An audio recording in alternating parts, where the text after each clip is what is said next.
years ago, on May 18th, 1980, the Pacific Northwest, but specifically Washington and Oregon, experienced one of the biggest natural disasters in U.S. history, the eruption of Mount St. Helens in Guilford-Pincott National Forest.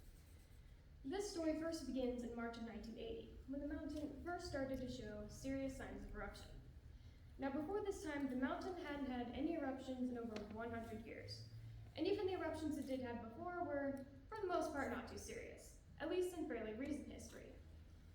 However, on March 16, 1980, a series of small earthquakes began, and this was the first clue to both scientists and locals that an eruption may be impending. But at least this gave everyone time to prepare for this disastrous event. And indeed, people did prepare. Although I think it is safe to say that some definitely prepared better than others. Concerning the general public, areas near the volcano were evacuated, although at one point they did allow people to go back inside the evacuation area to retrieve belongings. But for the most part, it was pretty strictly monitored. However, there were some who questioned whether this volcano was really going to erupt, or even how big of a deal this whole thing was. One of those people was a man named Harry R. Truman. No, we're not talking about the president, and as far as I know, this man has no relation to him whatsoever. But Harry Truman did own a lodge up at Spirit Lake, which is very close to the mountain. Mr. Truman was 83 years old, and he had lived at that very spot for 54 years in total.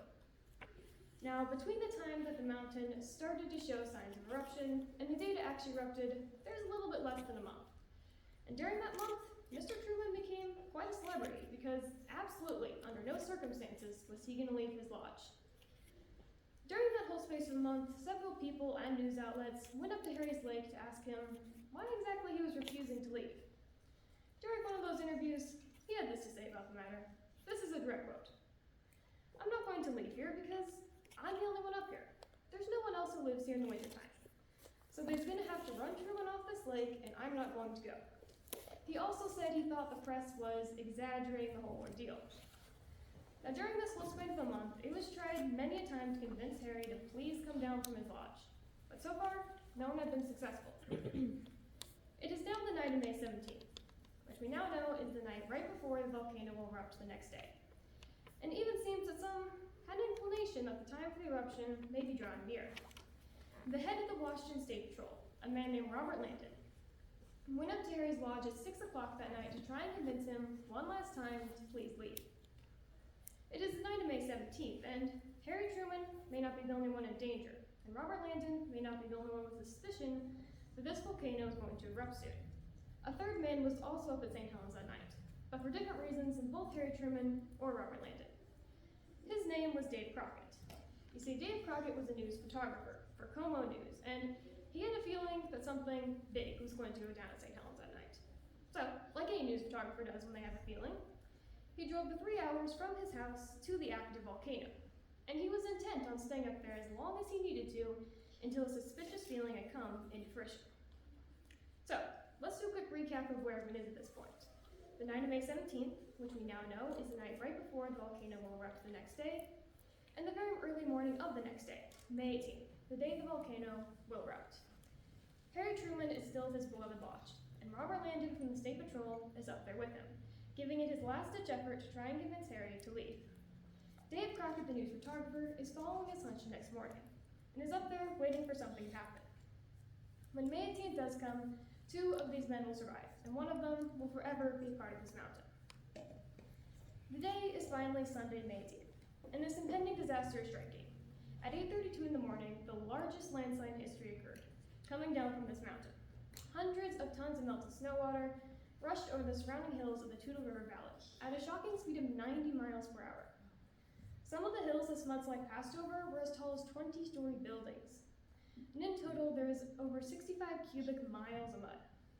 It destroyed a grand total of 27 bridges, close to 200 homes, and over 185 miles of roads and highway.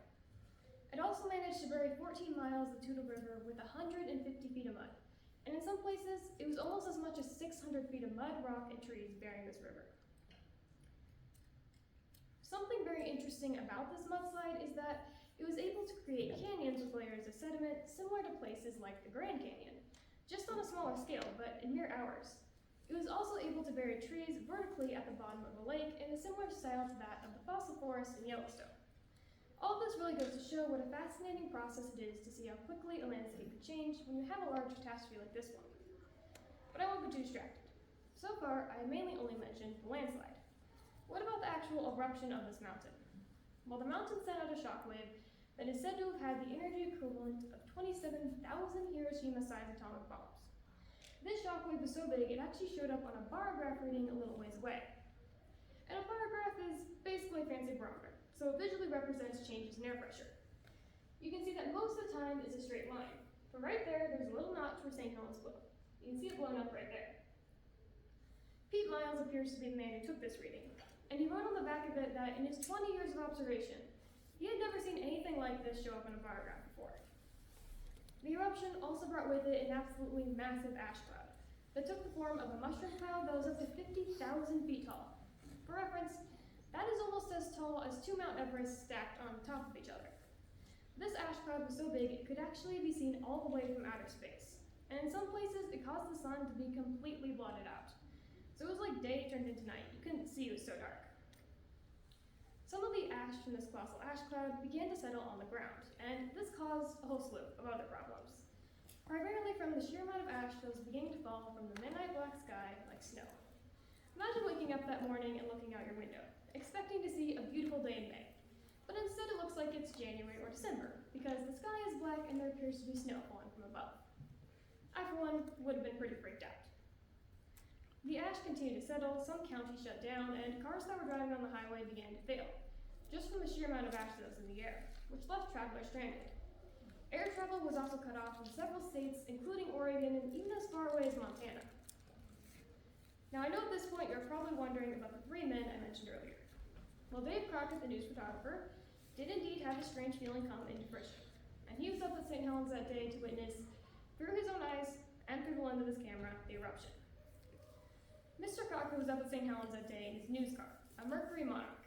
After he realized that this eruption was way bigger than anyone was anticipating, and he saw the impending wall of doom was the oncoming mudslide and avalanche, he jumped in his car and drove away as fast as he could.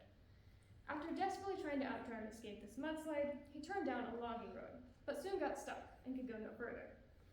At this point, he got out of his car, and there was so much ash that had already settled on his car, he was able to leave a note by drawing in the ash on the hood. His note simply said up, though, with an arrow pointing the direction he was intending to go. Now, like I said earlier, in this area, the ash had completely blotted out the sun, so it was so dark you could not see a thing. Mr. Crockett began to record himself on his camera, thinking that one day someone would find it. Here are just a few quotes from his recording. Dear God, as you can tell, probably from this picture, I'm walking towards the only light I can see at the top of the ridge. I can hear the mountain behind me rumbling. Never really thought I'd say this or believe this, but at this moment I honest to God believe I'm dead. He was also having an extremely hard time breathing because of all the ash that was in the air. However, despite his despair, he did continue to walk up the hill in hopes of making it out alive, and he developed a little bit more of a hopeful attitude along the way. This quote is from a bit later in the recording. I got the wrong attitude here. Now, this would be something to tell my grandchildren about. Oh man. And indeed, he did get to tell his grandchildren about it, because he successfully made it up to a cliff and was able to be rescued. Although he did have PTSD after this experience, he later said that he wouldn't have missed it for the world. And that brings me to the other 2 we mentioned earlier. Robert Landon from the State Patrol was, in the end, like so many others, unable to convince Harry to come down from his lodge. So he left, after giving it his best effort. And as for Mr. Truman, well, he always said he was a part of this mountain and lake, and it was a part of him. And now he really is a part of it. His lodge is now part of a crater beside St. Helens. The aftermath of this disaster was both extreme and devastating to surrounding communities. In total, 57 people lost their lives in the wake of this eruption, as well as thousands upon thousands of animals dying. The ash that had been falling from the sky began to settle on the ground, by the inch. Ritzville had the highest rates of ash used in Washington, with an astounding 2 to 5 inches covering the entire surface of the ground. Yakima also experienced quite the problem with the ash. They had so much of it that there was even some worry the weight of it would collapse roofs. But in the aftermath of this disaster, the city did pull together and find a solution. They had a very interesting strategy for cleaning up this mess. Their idea was to first dampen the ash, and then that would give them the ability to sweep it up. And in good strategy because the city ended up filling 85,000 dump truckloads worth of ash, and they spent nearly $2 million doing so. But despite all of this, people in Yakima and everywhere with the ash decided to make the best of the situation, and maybe make a profit while they're at it. Yakima Fruit Packing and Shipping Company, which would normally be canning fruit, decided to can the ash in fruit cans and sell it. And they weren't the only ones who had this idea, because many individuals also sold the ash in the form of jars, necklaces, etc. A man named Hannah Claus also had a very unique idea for not letting this ash go to waste. He claimed that he was a scientist, and he had developed a revolutionary new plastic by somehow mysteriously turning the ash into plastic. He even tried to partner with the city on this endeavor, but in the end ended up failing, due to a lack of evidence that this was even a thing that worked. This eruption affected so many people. And if you ask perhaps your parents or grandparents about it, there was a chance that if they were born yet and living in the Pacific Northwest at the time, they may remember it. When the mountain erupted, my dad and his buddy were on a backpacking trip in the Windy Lakes, which is near Crescent Junction. He says that he remembers feeling it, and since they were up there all alone, they were definitely wondering what had just happened.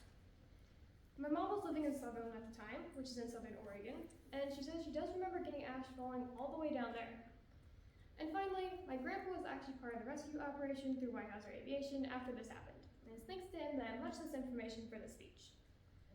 Psalms 46:1 says, "God is our refuge and strength, a very present help in trouble."